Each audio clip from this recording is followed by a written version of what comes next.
Oke Mas, Assalamualaikum warahmatullahi wabarakatuh. Waalaikumsalam warahmatullahi wabarakatuh. Gimana Mas Nasiruddin kabarnya hari ini? Ya, sehat-sehat. Alhamdulillah.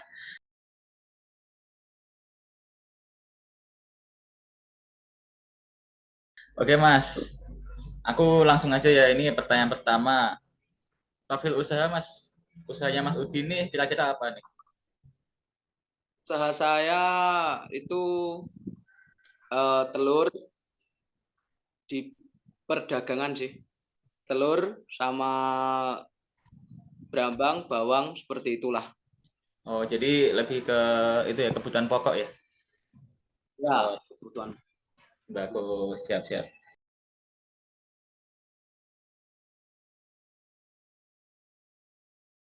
Terus kok bisa kepikiran ide usaha kayak gini gimana Mas? Sumber idenya dari mana? Jadi dulu itu awalnya eh, pengennya itu masuk ke dunia kerja yang kayak semacam perusahaan, pabrik kayak gitu. Pengennya awalnya dulu karena dulu COVID. Karena kan saya lulusan COVID ya, lulusan COVID itu 2020. Itu akhirnya kayak kepengin jualan dulu di sambi apa nyari pekerjaan yang kayak pabrik kayak gitu. Pengennya tuh rencananya gitu. Tapi ya karena satu dan lain hal akhirnya yo tertarik sampai sekarang di dunia perusahaan yang apa di dunia perdagangan seperti inilah. Oh, jadi mulai awalnya dari itu ya, iseng-iseng kayak buat sampingan gitu. Kayak apa kan apa ya bingung kan nggak ada masukan nggak ada apa income yang untuk kebutuhan sehari-hari jadi mainnya jualan dulu gitu dari situ Oh, akhirnya. oke.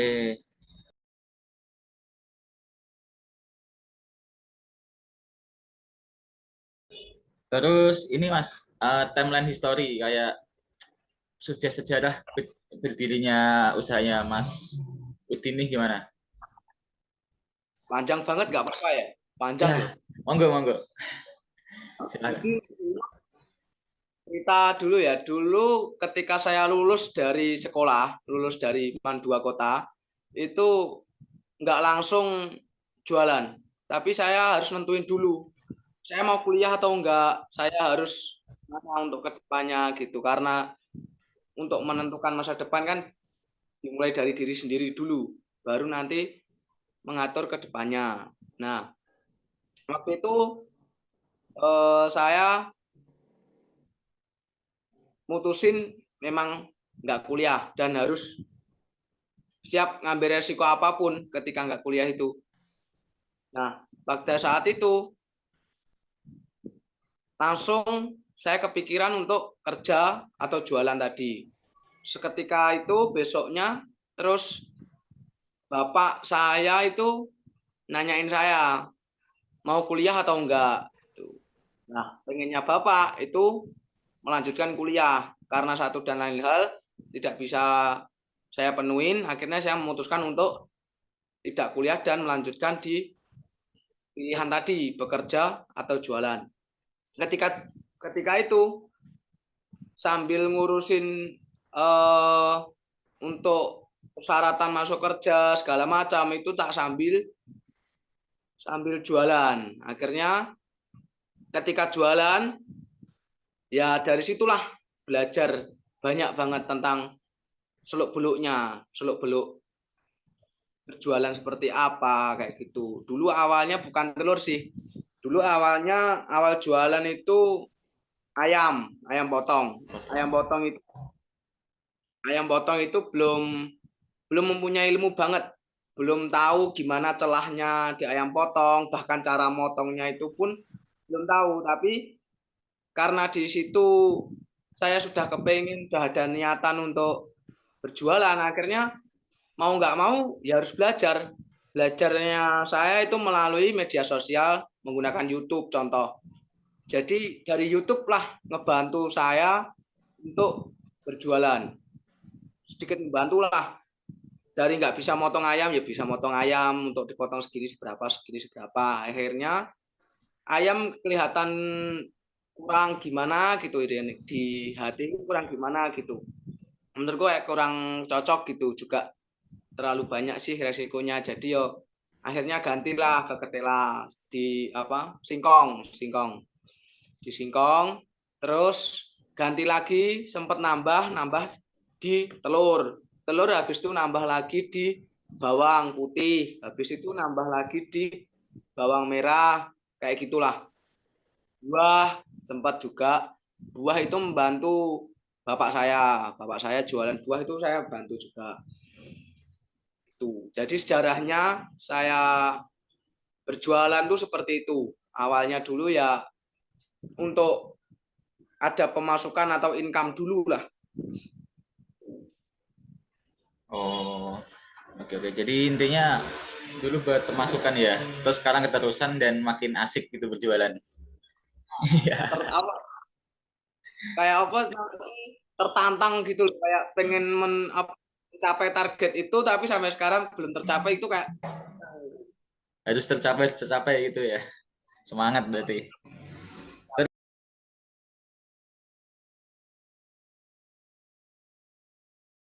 Terus ini Mas, inovasi produk terus barang jasa kan Mas Udin kan jualan barang pokok lah. Itu apa sih? Mungkin ada inovasi kayak nambah barang atau gimana itu selama berjualan?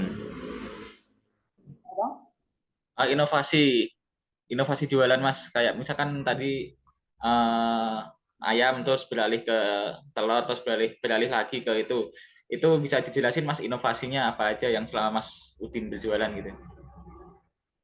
inovasi saya itu kan dari peralihan itu dari ayam ke singkong ke buah ke apa namanya telur terus nambah ke bawang putih bawang merah kayak gitu. Jadi dulu saya mikirnya itu dari resiko-resiko yang saya alami. Jadi kalau nanti ayam itu resikonya gimana? Kalau seumpama nggak habis gimana? Kalau masih gimana? Dan daya tahan ayam segar itu berapa hari? Itu resikonya diperhitungkannya dari situ. Nah, sedangkan menurut pemikiran saya ayam itu kan dikategorikan kebutuhan pokok juga bisa, kebutuhan sehari-hari juga bisa. Jadi kayak mikirnya tuh resiko yang dihadapinya itu seberapa besar gitu. Kalau seumpama sudah menemukan celah, sudah menemukan apa ya kekuatan segala macam, itu nanti kan bisa ngaturnya di situ. Inovasinya yaitu peralihan itu melihatnya dari resiko-resikonya dulu. Kalau aku sih gitu. Kalau di telur itu apa ya telur itu kan kebutuhan pokok yang mesti ya kayak menurut saya sih. Jadi kayak simple gitu. Jadi orang kalau mau males masak ya tinggal pecah telur goreng selesai. Jadi saya itu selain itu juga apa ya untuk tambahan-tambahan yaitu bawang putih, bawang itu untuk tambahan-tambahan. Untuk pokoknya ya tetap di telur itu.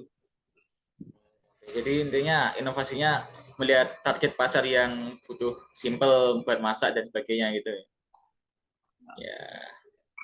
Terlalu apa bisa dikatakan nggak terlalu banyak lah resikonya. Oh, berarti menimbang resiko juga ya? Ya setiap pilihan pasti ada resiko. Setiap pilihan ada resiko. Setiap keputusan pasti ada juga tantangan. Jadi ya itu yang dipikir. Oke oke. Terus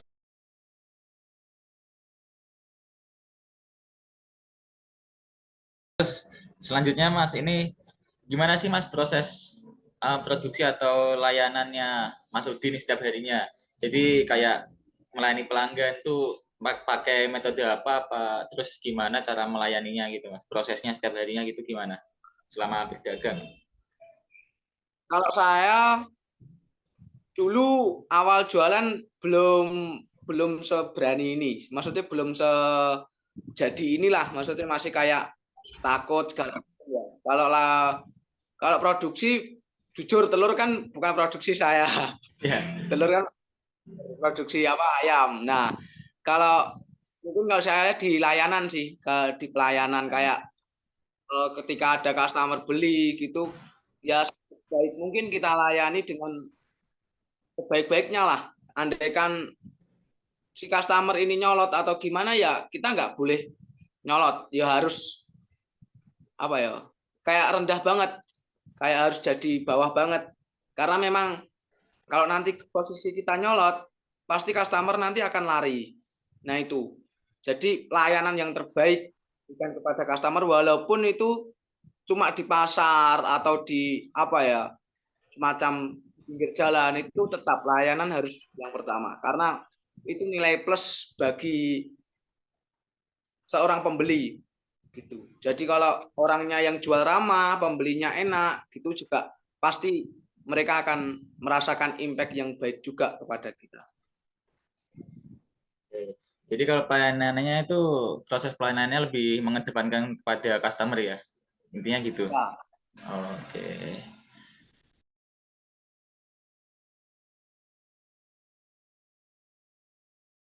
Terus ini Mas, motivasi. Kok bisa termotivasi menjadi pengusaha itu gimana Mas? Motivasi karena apa ya? Motivasi saya itu untuk biar apa ya? Susah jelasinnya sih. Biar saya itu nggak terpaku apa ya, nggak mengejipkan ya, mengejipkan. Aduh, Apa ya? apa ya? Itu ya, mungkin nggak terpaku atau gimana?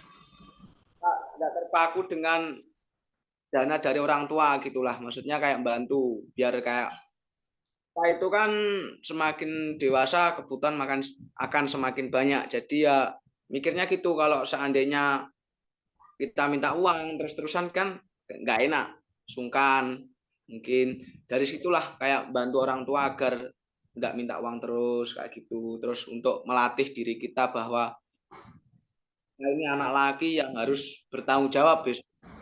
Maka itu ya motivasi saya itu yaitu belajar untuk terus-menerus menjadi orang yang berguna lah, walaupun itu dari segi jualan, segi kayak gini. Pokoknya nggak merepotkan orang tuh bagaimana. Itulah. Harus terus belajar. Jadinya motivasinya ingin berdiri di kaki sendiri gitu ya, intinya. Ingin berdiri di kaki sendiri, ya tetap doa orang tua juga tetap itu nomor satu, doa orang tua sih. Tetap motivasinya pokok ingin menjadi lebih mandiri lah istilahnya. Ya, Itulah. mandiri. Oke.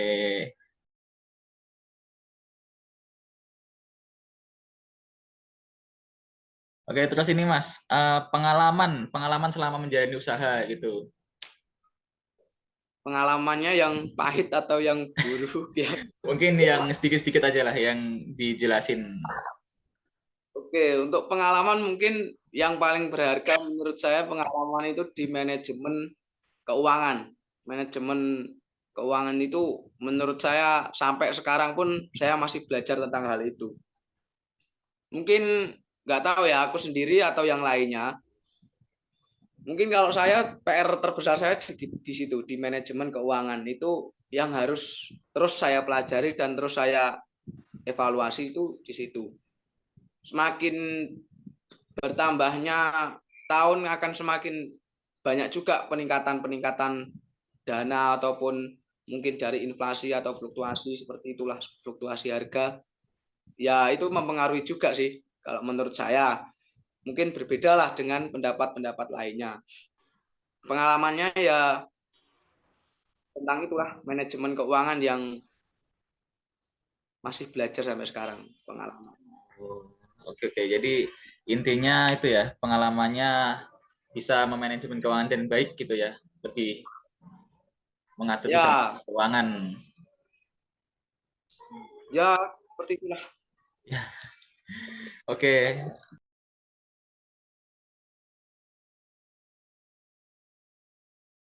Terus apa ya? Ini Mas, kesulitan dan kemudahan yang dihadapi selama mengembangkan usaha Mas. Mungkin bisa dijelasin ya dikit-dikit aja lah, jelasin kesulitan dan kemudahan biar nanti yang nonton termotivasi gitu. Kesulitan apa ya?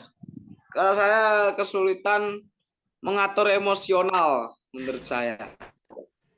Kalau kesulitan itu mengatur emosional, kadang kan ada customer yang bilang, contoh, harga telur berapa? Saya bilang segini, terus mahal, gini gini gini gini gitu. Jadi itulah yang harus mengontrol emosional saya, itu yang kesulitannya di situ. Untuk kemudahan mungkin apa ya? Menurut saya semua tuh proses. Mungkin hari ini kita merasa mudah, tapi besok kita akan menghadapi suatu masalah lagi, suatu bentuk apa lagi. Mungkin itu juga nanti merasa sulit apa gimana gitu. Menurut saya tuh kemudahan apa ya? Nggak pernah mikir kemudahan sih. Jadi lah ke proses aja, proses untuk lebih baik lagi lah daripada tahun-tahun kemarin. Ya mungkin prosesnya nggak secepat signifikan atau gimana. Yang penting ada kenaikan walaupun cuma 0, berapa persen. Yang penting itu ada kenaikan lah. Jadi yang kalau kemudahan sih saya nggak pernah menganggap ini mudah, nggak pernah menganggap menjalankan suatu usaha ini tuh mudah, nggak pernah memikirkan seperti itu, bahwa yang penting saya setiap hari berproses, terus ada perbaikan-perbaikan, evaluasi gitu terus sampai nanti tua bahkan meninggal pun mungkin seperti itu. Kalau Oke. kesulitan itu di Iya sih, benar Mas. Jadi kalau intinya kesulitan itu saat ya kita menghadapi customer, kadang kan customer kan beda-beda gitu ya. Ya kalau kemudahannya kita harus ya percaya proses ke depannya gimana gitu, yakin.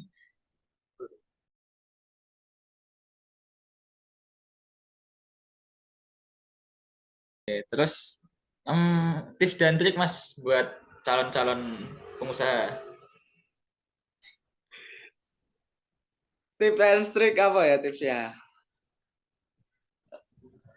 Ya mungkin saya ngomong ini bukan bermaksud menggurui atau apa ya, menggurui atau mengajari atau apa, cuma apa ya, Kasih saran itu mungkin gimana. ya mungkin punya bisnis atau usaha yang pengen dijalankan, benar-benar diatur lah, maksudnya diatur lagi, disiapkan apa yang perlu disiapkan, termasuk mental itu juga, itu pasti mental itu juga, terus manajemen keuangan, terus apa lagi ya, mungkin kayak promosi seperti membuat konten atau apa itu bisa. Tipsnya itu pokoknya jalani dulu lah, jalani dulu, andaikan gagal ya ganti atau apa, mungkin yang menurut pribadi masing-masing itu baiknya di mana, cocoknya di mana gitu.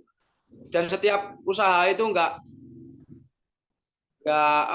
melulu tentang keberhasilan, tapi kadang ketika melakoni sebuah usaha itu kita juga akan mengalami yang namanya bangkrut, itu sudah pasti. Nah, tergantung di kitanya masing-masing, apa yang bisa diambil dari kejadian itu, bangkrut itu. Apakah kita harus diam diri atau gimana, atau meningkatkan atau cari usaha lain. Nggak mungkin orang lain melihat kita bisa jadi gampang, bisa jadi gimana gitu. Mungkin kita yang mengalami nggak mungkin merasa seperti itu. Bahwa melakukan sebuah usaha itu adalah perjuangan. Ketika memang sudah benar-benar ingin banget melakukan sebuah usaha, ya usaha itu adalah perjuangan itu. Bagaimana bisa besar, bagaimana nanti bisa berkembang, ya tergantung pada pemiliknya sendiri-sendiri, kreativitasnya sendiri-sendiri. Itu tipsnya, mungkin itu bukan tips sih, apa kayak saran masukan gitu sih. Kalau pengalaman saya yang paling buruk itu di manajemen keuangan. Iya, ya. Oke Mas, makasih buat itunya Mas. Tadi tips dan trik mungkin buat teman-teman nanti yang nonton bisa diambil tips dan trik dari Mas Nasiruddin ini. Dan mungkin bisa saya simpulkan Mas dari wawancara singkat kita tadi, jadi menjadi pengusaha itu intinya proses yang harus dilalui dan bersiap untuk resiko, semua resiko yang ada gitu. Dan juga dari yang apa Mas Udin sampaikan tadi bisa diambil kesimpulannya juga bahwa menjadi pengusaha itu manajemen keuangan harus sangat diperlukan, maksudnya sangat diperlukan sekali untuk gimana usaha ini bisa kedepannya lebih berkembang lagi. Mungkin itu masih yang bisa saya simpulkan dari sedikit pertanyaan yang saya sampaikan tadi. Mungkin buat teman-teman nanti yang bisa yang nonton video ini bisa diambil pelajarannya supaya bisa mengembangkan usaha lebih berkembang lagi. Ya. Mungkin itu aja sih Mas yang mau saya tanyakan kepada Mas Udin selaku pengusaha ini. Jadi terima kasih Mas buat waktunya. Aku juga terima kasih atas pertanyaan-pertanyaannya. Semoga apa yang saya sampaikan dapat memotivasi atau membuat menjadi edukasi untuk yang lainnya lah. Yang jelek dari saya apa, mohon jangan diambil, ambillah yang baiknya saja. Iya. Dari nggak ada yang jelek. yang salah, mohon maaf ya. Iya, terima kasih Mas Udin. Jadi mungkin sekian wawancara kali ini. Assalamualaikum warahmatullahi wabarakatuh. Salam warahmatullahi wabarakatuh.